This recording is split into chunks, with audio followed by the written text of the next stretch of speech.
Hello, and welcome to the Pickup WNBA podcast. I'm your host, Cathryn Freddie. And I'm your other host, Freddie Rivas. What's up? How you doing, everybody? I hope you're enjoying the summer, and I hope that you still have enough AC to bump our socials at the Pickup WNBA podcast, Instagram, TikTok, YouTube, and Spotify, Apple. Give us reviews, whatever country you're in, because they're all different algorithms. And just shout out to all the love, all the support. We were able to meet a listener of the podcast. We want to shout out Brett. I met Brett at the Tempo game. We also grabbed some lunch, which is really cool. So, Brett, thank you for the support. Thanks for listening. And thank you for everybody who supports, really. Yeah, absolutely. It's been a really fun season so far. I guess we can jump into it. There's a lot to cover today. Yeah, it's packed. Let's start with All-Star. We got our teams, baby. We know who's on the team. Of course, we got to talk about, maybe some snubs, some glaring omissions from this year's All-Star team. Freddie, we'll start with you. There's some obvious ones, I'm sure. Who do we got to talk about first? Well, I'm thinking, like, should I just do a quick rundown here of the starters and the reserves? I'll spare the stats, but Aaliyah Boston, 4th All-Star selection. This is his starters. Paige Beckers, 2nd All-Star. Caitlin Clark, 3rd All-Star. Natasha Howard, 3rd All-Star selection. Olivia Miles, starting in her first year. Kelsey Mitchell, 4th All-Star selection.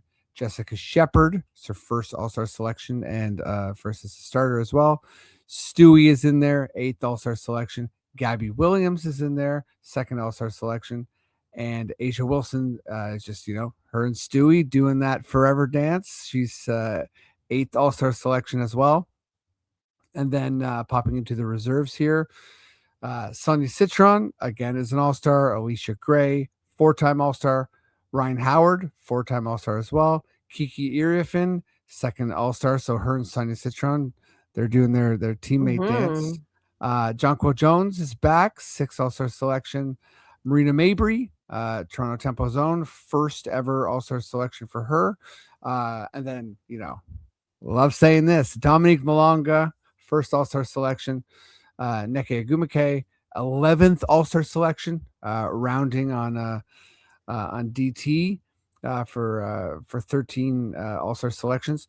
Kelsey Plum, 5th All-Star selection. Angel Reese, 3rd All-Star selection. Courtney Williams, 3rd All-Star selection. And Jackie Young, 5th All-Star selection for Jackie as well. I didn't know you were going to go through all the All-Star selections. That was a lot. That was a mouthful. It was a lot. It was a mouthful. And I also got to say, Sue Bird, also 13. So Neka's coming up close to. I wonder if she'll tie them. Yeah. I mean, it's like 2 more All-Star seasons is pretty nuts. So, I mean, and then a 3rd to beat it. Yeah, she's had incredible seasons or incredible career. So, like, can't say she won't, but yeah, it's pretty nuts. I mean, a great team, great players listed overall. I guess we got to talk about her snub. Sorry, I maybe led with that a bit too early here. No, let's jump into Snubville. To Snubville. I was going to start with you, Freddie, but you ran through the list, so let me say it. Sure. Alyssa Thomas. Yes. League leader in assists. Nowhere to be found. Pretty shocking, as well as Kalia Copper, both Phoenix Mercury players. Kalia 6th in scoring. 6th in scoring.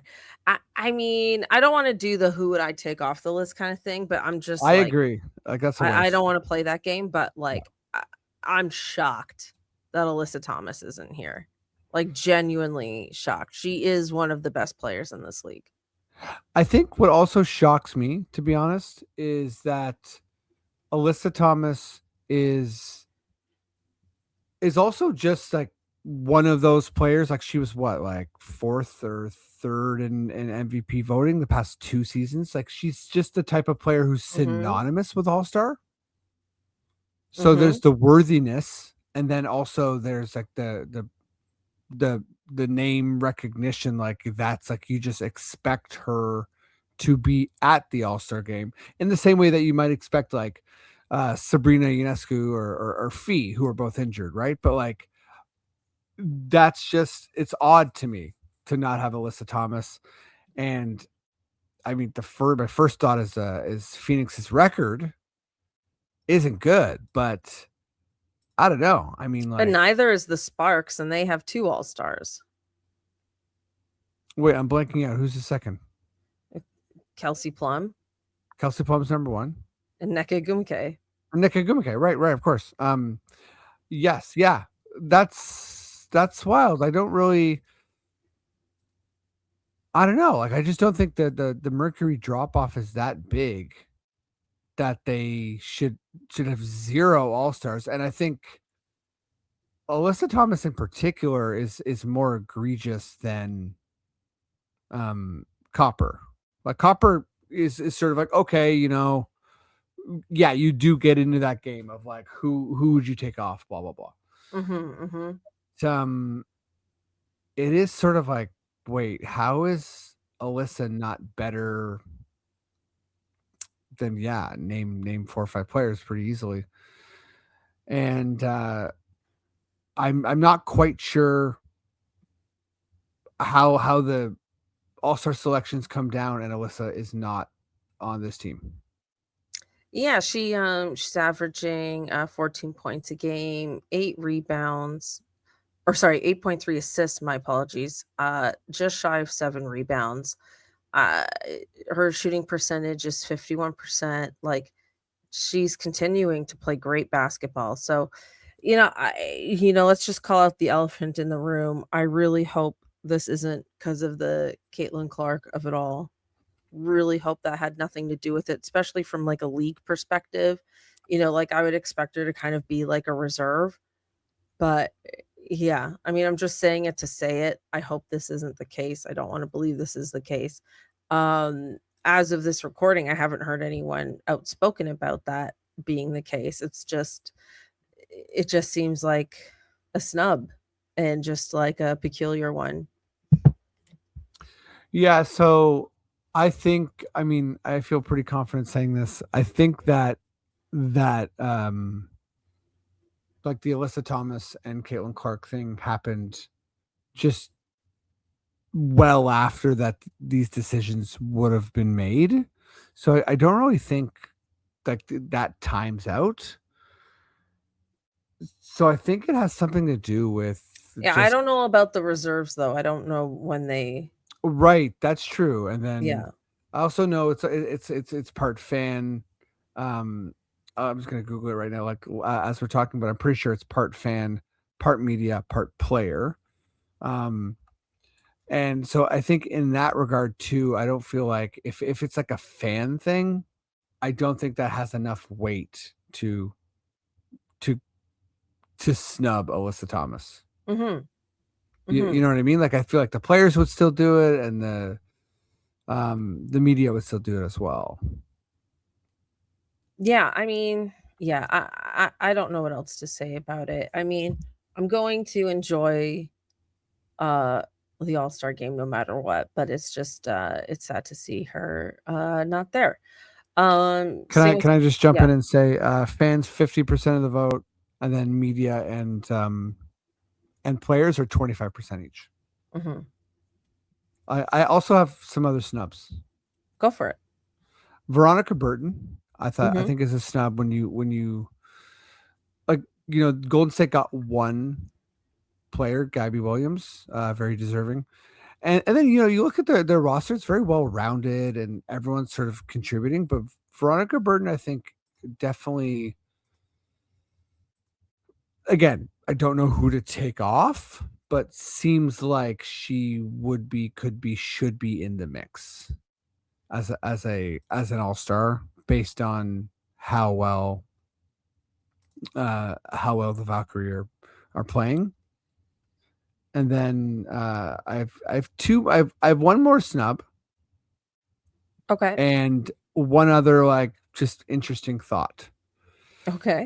The other snub is Brittany Sykes, who I think is really having a special season Mm-hmm. and got injured, but like just across the board is doing like just very, very well-rounded game. And you got to wonder, did the injury influence her opportunity, right? Like, I think it influenced it greatly. right? Did she get injured? And everyone was just like, well, then no, Mm-hmm. which would sort of be a shame. The other player who it feels weird to say, but I don't think deserves to be on the team, but it's hard to get my head around it, is Kayla McBride. Mm-hmm. So 15 points a game, 2.5 assists. It's like nothing wild. And Minnesota's just well balanced. And Olivia Miles is like that person. Like she's that player. She is just killing it and that loud. But I wonder, when it comes to like, let's say like Courtney Williams versus Kayla McBride, it might be a lot tighter. And then Howard's on the team, so I don't think Minnesota deserved 4 All-Stars. But if you like, I think in our preseason stuff, I talked about McBride. I think was one of my candidates for most improved or most like a major breakout player. Like I really thought that she was just going to eat up all those extra stats. Mm-hmm. And I clearly didn't know what was about to happen with Olivia Miles. Mm-hmm. Yeah, as with a lot of people, but yeah, I agree. Like they can't have that many. They can't have that many all-stars, but to think that they're this good and we haven't seen Fee yet is just Mm-hmm. incredible. Um, Yeah. all right, well, I think we should move on. And we gotta talk Skyler Diggins. We gotta talk Okay. Skyler Diggins. Let's do it. So I've earlier been quiet. I've been quiet up until this point. all right. All right. Like I've been so quiet. Okay. Okay, so to get everyone up to speed, Skyler Diggins posted an Instagram story about her being benched, possibly just saying, so I'm being benched now, question mark, cool, sarcastically. Um there's been a lot going on in Chicago. So essentially, Courtney Vandersloot is back after Mhm. her torn ACL, and she's been playing well. She's gotten something like 7 assists or 8 assists in her first 2 games back, which is great. Really Yeah. happy for her. Shout out Um, Flute. yeah. But in addition to that, I guess they're choosing to start her over Diggins, which is like what we're being told. But one thing we were saying just before we started recording is like, well, there is a world where you could play them together for Mhm. one. Um Also, Skylar has complained about their practice facility not being ready yet. So if you recall, the Sky announced they were going to finally have a real legit practice facility and that it would be ready to go in the spring. It is still not ready. They say, quote unquote, sometime this season. It is not expected to be done before All Star weekend, and no Mm. All Star events are going to be held in the new facility. So, So, sorry, did she complain about this? no, I'm just saying facts Okay. about the Okay. Sky. Got you. So, because she is, well, I think she's expressing a lot of frustration. And she did say it's hard to play at an elite level without resources. So, I think this is one of the things she's referring to. Did she say that recently? Yeah. So yeah, here's where because there's so much buzz about her being punished for speaking out. Hmm. And I just, you look up and down this roster and she's leading the roster in minutes played, average minutes played. And it's kind of like She's this second is in points. she said yeah, I mean yeah, she's second in points like, Cardoso who's having a huge season.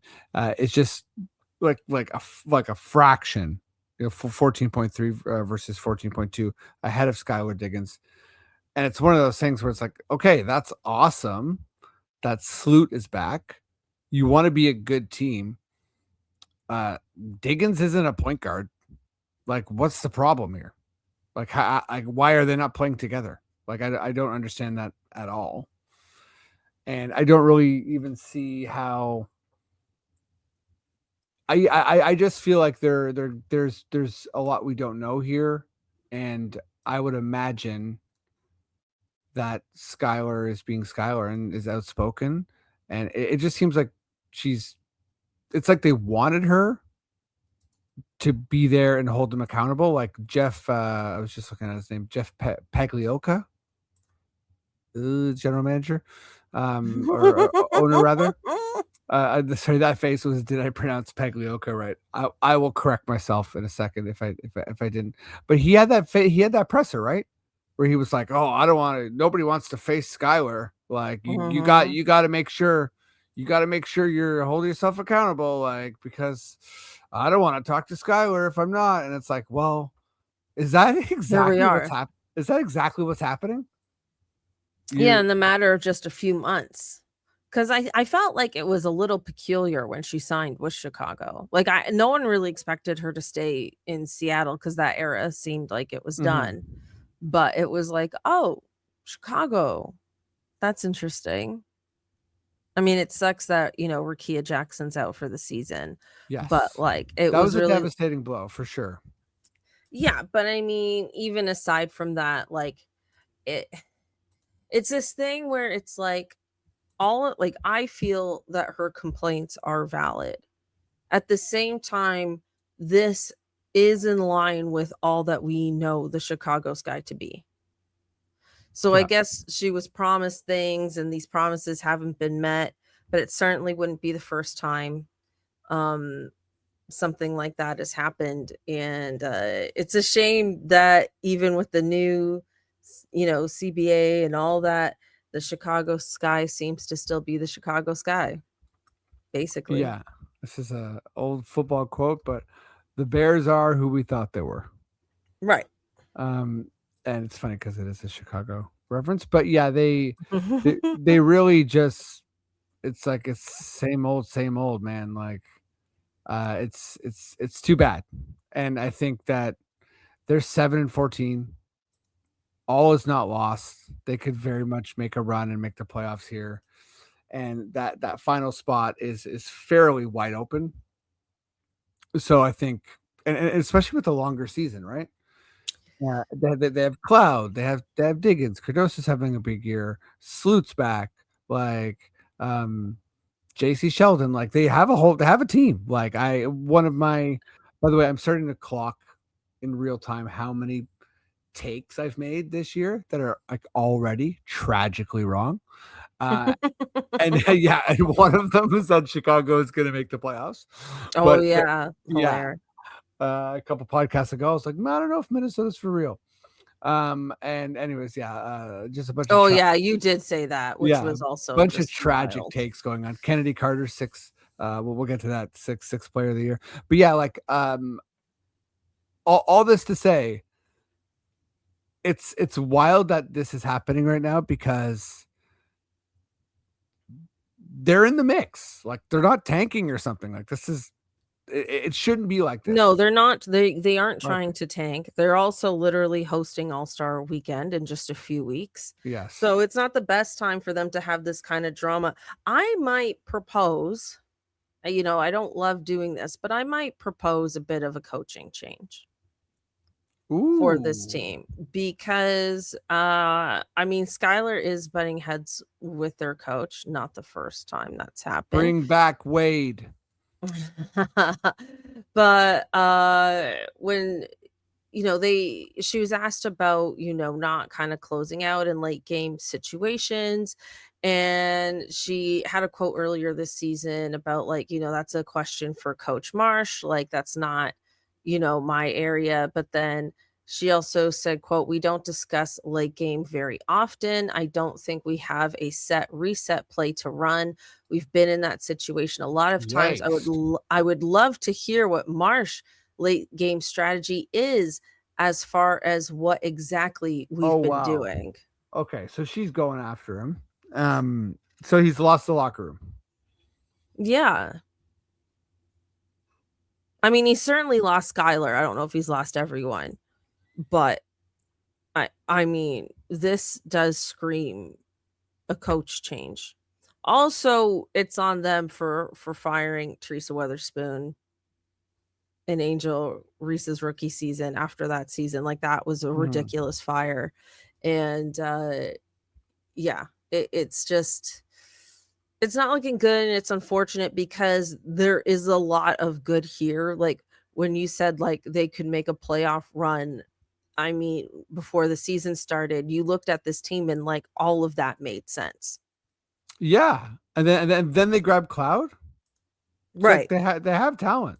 And then yeah, I mean, like, Jackson getting injured was just devastating. But Yeah, it really seems like the team hasn't been the same since.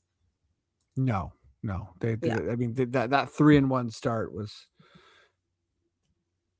she was a part of that, right? And Yeah. I don't think that things have looked very good since. Yeah, tough go for the Sky. Tough go for the Sky. All right, I think we should move on to some other interesting quote unquote drama this week. Yes. Chennedy Carter was waived from the Aces, to what I think us and most W fans found quite shocking. She was kind of like a six-man favorite going into the season. I know, Freddie, that is one of your takes that you called, but you weren't the only one. Other people thought this as well. And, I was reading about it, and there's a few things that have happened here. I think one is that Chennedy Carter was not happy with her role on the team. I don't think she wanted to be someone who came off the bench.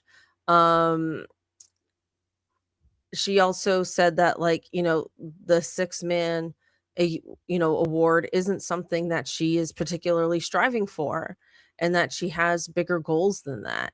And I think Becky Hammond worked hard to work with Chennedy Carter, but it's tough when a player continues to not be happy with their role.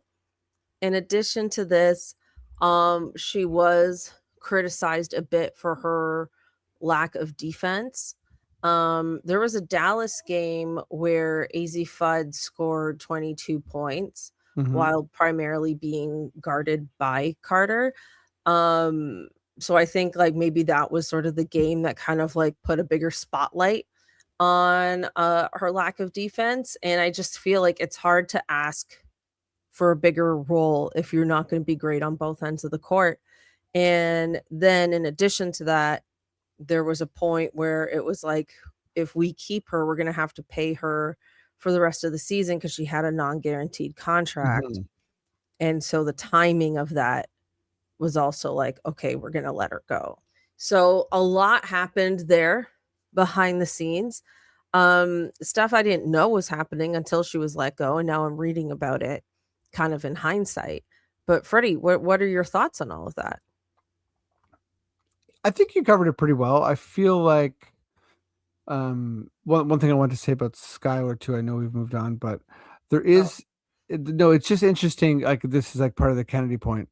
It's interesting where you see players who kind of consistently have issues with other players, because when it's the issues with the franchise, I'm like, yeah, whatever. And Skylar has just been no issues with members of the Sky, but you remember her going at it with Taurasi, and I've never heard anything about Carter having issues with members of the Aces here, but role matters, I think, for some players in a way that is just like a total impasse, right? We saw it with Dewana Bonner and the Fever last year, and things not working out, and then it was just sort of like it seemed like a perfect fit, right? But then Bonner was kind of on her way, went to Phoenix, and I wonder with Carter if it's like a fit scenario or what it is. The thing I'll add that I feel like gets a little bit nitty gritty and it's never a satisfying answer, but I think money might be a bigger factor here than anything else, because just looking at some of the salary cap stuff, Like the Aces are pretty much maxed out, and so are the Fever. So I think in looking like where she could go, it's like teams with a lot of money are like the Portland Fire, the Mystics. Um, so I think the Aces took a flyer on Carter, and what I don't understand is that it's the Aces are top of the league, right? They're now tied with the Lynx as having the best record. So I feel like that's all good. Like there, again, there must be something here that we can't see or we don't know, because on paper this is still working. Yeah, I don't think like I'm sure money was a factor, but I don't actually think it was the main factor because Yeah, it can't be the main she factor. she was playing less and less in these last few games before she was waived. So I Mhm. feel like that's a huge sign of like something was up. And I Right. do think this was probably more of like a team chemistry fit issue than it was a financial issue. Like I'm pretty sure they were prepared to pay her for the full season had it worked Mhm. out. Yeah, no, it's true. And I think it's, to me, it's a scenario where it's confusing because I feel like it was working out. Until it Um, didn't. Yeah, well, yeah, until it didn't. until it didn't. Yeah. Um, with that, is it time for a badass player of the week? It is time for badass player of the week. Woo! All right, let's go, Freddie. Who you got? Okay, let's go. My badass player of the week um is we just saw her in person. And I think there's a lot of options this week, but I am going with Jessica Shepard. Yeah. So really, really awesome week for her and season for her. Fully just a breakout scenario. Was drafted in the second round a couple years ago by the Lynx. Played with the Lynx. Was a valuable member of that team. Some injury history as well, but this year is just completely different. She's bursting out all over the place. She is the only player in the league that has 2 triple doubles. And in this last little stretch, like just watching her against the tempo, I forget how many rebounds she got. I think she got 15. Just like Crazy. really doing it all on the court and making things work with AZ and with Paige. So yeah, over the last 3 games, Jessica Shepard has sorry, let me just line this up here so I can see better. Um, here we go. Do. So 17 points, and 7.5 or sorry, 11 rebounds, 5 assists. So just let me say that again. 17 points, 11 rebounds, 5 assists. And then she's got a steal. But that is really like some fantastically well-rounded numbers, and she's beasting up there. So shout out Jessica Shepard. That's awesome. I'm gonna go with a different Chicago Sky player. Uh, I'm gonna go with Camila Cardoso. This week she set a WNBA record for the most field goals without a miss. Mm. She went 13 for 13. She had 30 points and 8 rebounds, and that's really awesome. She's also having like a really great season despite the team itself having a bit of drama. This year, she's averaging just shy of 20 points, just shy of 5 rebounds. Do I have that right? No, she's averaging just shy of 20 points, 7.5 rebounds, 3 assists. Like she's having a phenomenal season, and I really, really want to see her on a winning team at some point. She deserves it. And she was a really, really high draft pick for a reason. She's absolutely killing it. So shout out Cardoso. Um, okay, Freddie, I think it's time for the FFQ. Okay, here's the FFQ. I think it's like it's pretty easy. Chicago is hosting the WNBA All-Star Game. Mm-hmm. The Chicago Sky are the Chicago Sky. Yeah. Your job is to give all of the players, all of the fans, all of the public, all of the media a wonderful impression of the Chicago Sky. And you have to work within the confines of the Chicago Sky. So what in the good hell do you do to try and make this a good moment for the Chicago Sky? Okay, so this is fun. I like this. One, I think we should say to their credit, I read today that they are going to be holding, I don't know what event exactly, but they're going to be doing something at the new Obama Center. Yes, I heard that. That's fantastic. So that's really exciting. I think that's like a huge way to make this exciting that they're already doing. So I will give credit where credit is due. That is happening. So there's one. Two, I feel like you got to bring Oprah. I knew you're bringing in Oprah, and I love it. You got to bring Oprah. I want Oprah to meet and greet with all the players. I want her to sit down with them. I want everyone to feel inspired by her words, by her billions of dollars. I just want everyone to, kumbaya with her. I think that would be really fun. So that's number 2. Number 3, they're on the Great Lakes.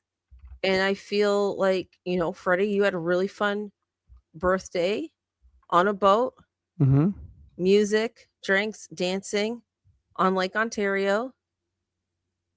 Why not do the same? Yacht party. Yeah. Let's go. Yeah. And they got that famous boat architecture tour. Oh, that sounds really great. Yeah, all right. See, you could do that, Yeah, this is what I'm thinking. Okay, that's not bad. But I think Oprah is really the thing that I am specifically bringing to this. Oprah's the big thing, and I think I'm not going to say Oprah. I know. Because I was going to say Oprah until you said Oprah. Oh, no. No, it's okay. Here's my new strategy. Okay. Right? Because Oprah's taken. Mm-hmm. I'm going to round up all of the celebrities I can that are from Chicago and see if they can together like Endgame style like add up to Oprah's power. And they probably can't, but here's just like here's well, the if music. you include the Obamas, like that's not nothing. Yep. Here's what I'm thinking for music and entertainment. You got Jennifer Hudson, you got Chance, and you got Common. So like there's got to be more people from Chicago than that. Well, there's Kanye, but I don't know if it's sort of like if people want Kanye right now. But then I want to bring in some old dogs, okay? Yeah, sure. So I want to bring out Harrison Ford, Vince Vaughn, Bill Murray, John Cusack, okay? Get them to do like a Muppet routine. And Harrison Ford Muppet routine?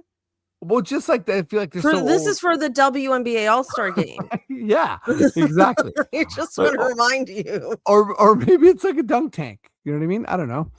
But why? Or you just put all those guys out there and it's like a really slippery mat and they're falling all over the place. You got some they're so old. Right? And wouldn't that be fun? You're just like, I want all these guys to break their bones. I don't want anyone to get hurt. It would be like a ball pit. They'd be fine. And you have some Chicago mix in there, Okay, sure. Some good food. So yeah, basically this is just my event would be like, okay, I'd show up and be like, okay, we need Oprah. And then they'd be like, Cathryn's got Oprah. Then I'd be like, okay, bring in the old dogs. And we'd start there. You should just bring in Gail. Oh, that would be huge. Bring in Stedman?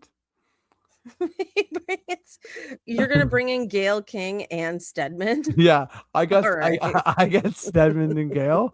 You get Oprah. See you in. It's so stupid. Oh my god. Oh my God. That's the FFQ, baby. Did you know that Kamala Harris used to date Montel Williams? I did know that. Stop. I'm the last one to find out. That's crazy. Anyway. This is how we do it. It's about No, that's Montel Jordan. Oh shit! I always do the double. Montel Williams is the talk show host. Oh yeah, the double Montel does it. Oh, the double Montel. I got Montelled. You got Montelled. All right, we should wrap it up there before we get too silly. Thank you again so much for listening, tuning in. Appreciate you so much. Please remember to like, subscribe, all that good stuff. We're doing a tempo check this week as well, so please look out for both episodes. Fun times. All right. Till next time. Bye. Peace, everybody. Thank you.